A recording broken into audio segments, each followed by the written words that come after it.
ko indi ci suñu situation économique bi après bien sûr le diagnostic bi nga xam ni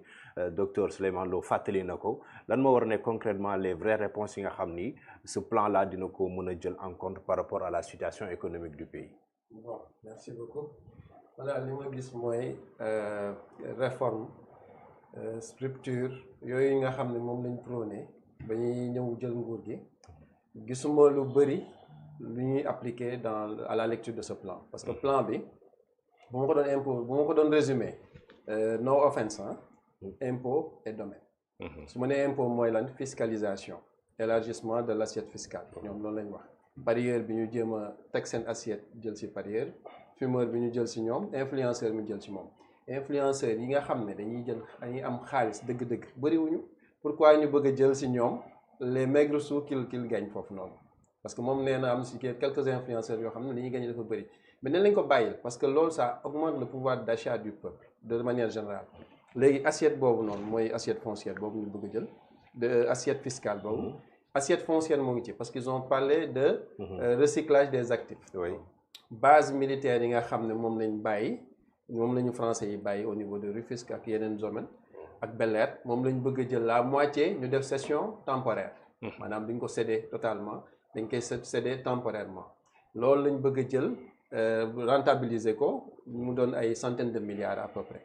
ñu xool aussi le numérique mooy spécialité wu Famara d'ailleurs parce que boo xoolee transactions yi nee nañ c'est 15 300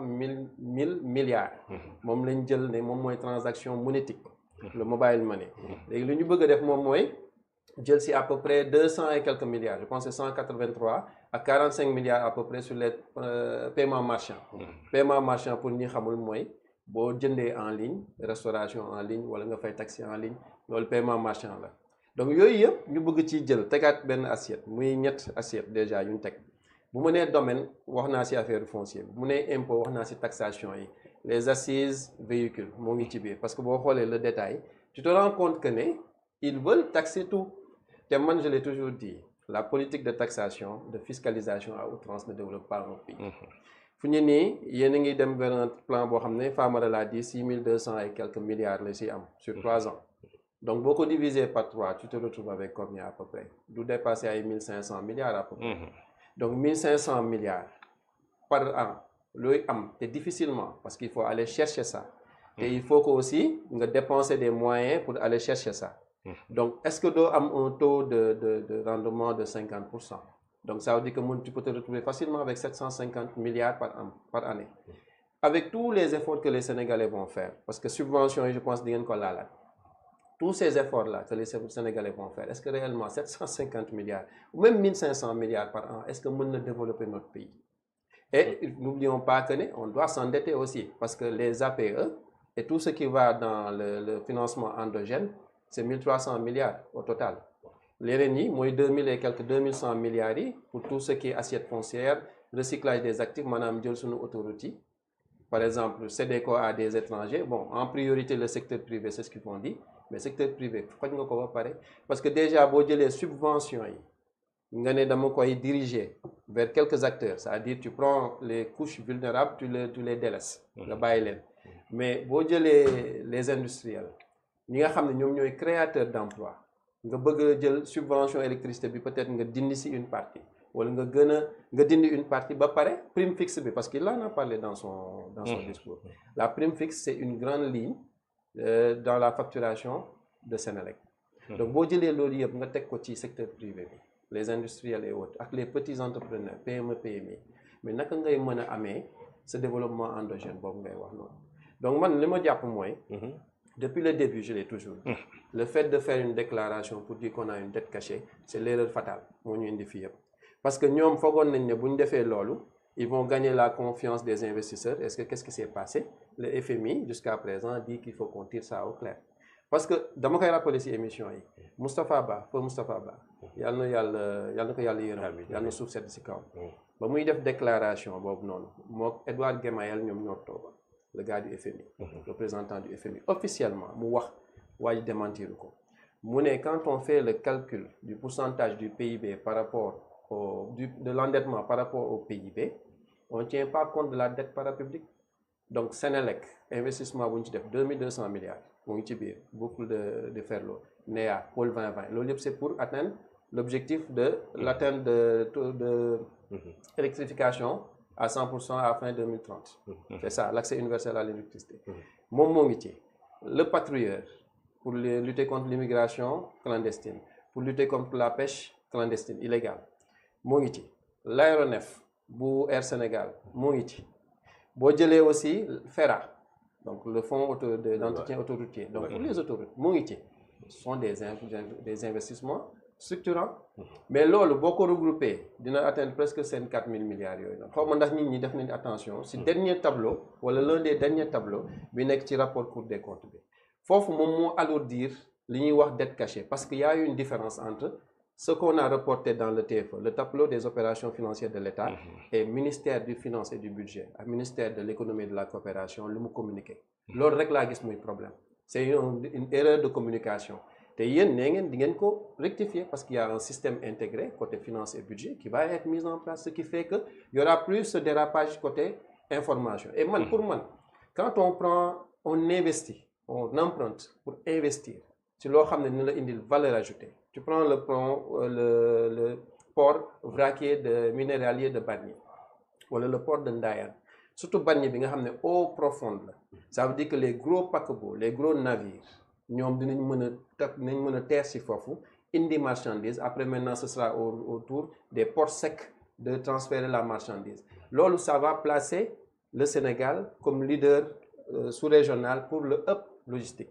donc loolu yëpp mu doon projet yoo xam ne PSE tegoon na ko il faut pas qu'on soit nihiliste li nga xam ne baax na nañ def continuité maintenant loolu yëpp yaa ngi ko remettre en question fi ñu nii parce que tu dis que tu as une dette cachée alors que pour moi c'est une dette qui n'a pas été communiquée comme il le faut c'est tout et puis boo xoolee ñoom ñoo alourdir dette bi sukuk bi par exemple 300 et quelques milliards ñëpp di démentir ne sukuk c'est pas une mauvaise chose c'est une mauvaise chose etc mais dans son discours le PM l'a dit un levier islamique appréciable oui. Parce que actuellement nii tu prends ton patrimoine voilà le waqf mais boo jëlee SOGEPA li mu def dañ ko créer pour que mu capitaliser le patrimoine bâti de l'État mu évaluer ko l'immeuble Parchap l'immeuble kii Mamadou Dia yooyu yëpp ñu évaluer ko est-ce que HCCT bi bokk ci sax je vais vérifier 198 milliards nga mën ko placer nga ne man j'ai une valeur foncière de 198 milliards BIS donc la Banque islamique du Sénégal mu jox la 300 et quelques milliards 330 milliards léegi ñoom ñu utiliser ko pour sphère ministérielle de Diamniadio et pour les sphères ministérielles des régions c'est en cours actuellement travaux yi téye nañ ko parce qu'ils voulaient tirer ça au clair parce qu'il y a 114 milliards ñuy wax ne amul couverture budgétaire wala c'est flou mais loolu yëpp nañ jël 114 milliards yi dugal ko j'ai lu le rapport de la Cour des comptes dugal ko ci dette bi encore jëlaat yeneen opération yoo xam ne des rattachements irréguliers selon les exercices 2023 2024 ñu jël ko encore dugal ko xam nga yooyu yëpp boo ko defee alors que le crédit bancaire pour man Sénégal lu muy endetté wu mais c'est fiable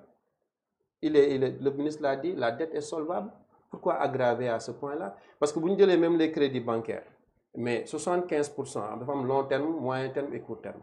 le court terme mooy loo xam ne dañ ko war a fay peut-être dans l'année daar et pour ça ils ont appuré 75% donc 25% moo des boo jëlee crédit yi nga xam ne c'est à moyen terme ils ont appuré 50% moom li may wax ni moom ci rapport bi je pense que lire na ko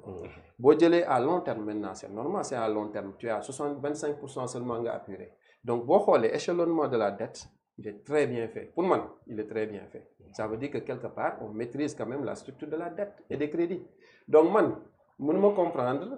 ñu aggraver situation bi FMI téye loxo ba pare nga ne da ngay def plan de redressement ba boo xam ne day contraindre le Sénégalais jël ci gafagam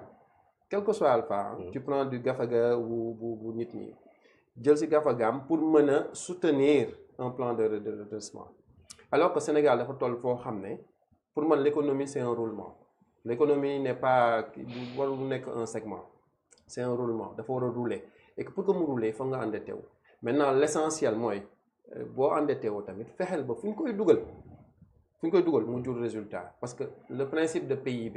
c'est ça il faut créer de la valeur ajoutée mais valeur ajoutée na nga ko créer bu fekkee ne déjà nos pauvres francs là ñu jëlaat encore di si jox bu ñu defee paiement marchand ñu bëgg jëlaat 10 francs teg ko ci tout ce qui est pollueur-payeur là la politique pollueur-payeur bi ministre des collectivités locales bëgg a def boo defee déchet da nga war a fay mais c'est de la fiscalisation à outrance. loolu mënul développer dëkk. Pour moi, la bonne approche est toujours graphe de convergence. Il faut rendre à César ce qui est à César. C'était une très bonne idée. Chaque année, on a 3 régions qui ont développé. On a Abidjan. Toi, tu ne dois pas dépendre d'un seul bailleur. FMI, qu'est-ce que c'est 1200 milliards. C'est un quart de la dette du Sénégal autant. Il y a des rapports. Pourquoi tu ne prends pas le Premier ministre de Chine, le président des États-Unis?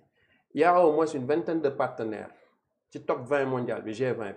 Italie, France, États-Unis, tu diversifies cet endettement. Parce que nga amel 20 nit 50 milliards, moom moo gën nga amel benn nit 1000 milliards wala 2 nit 500 milliards. Donc élargissement boobu noonu la ñu war a def de telle sorte que kenn duñu mën a xoj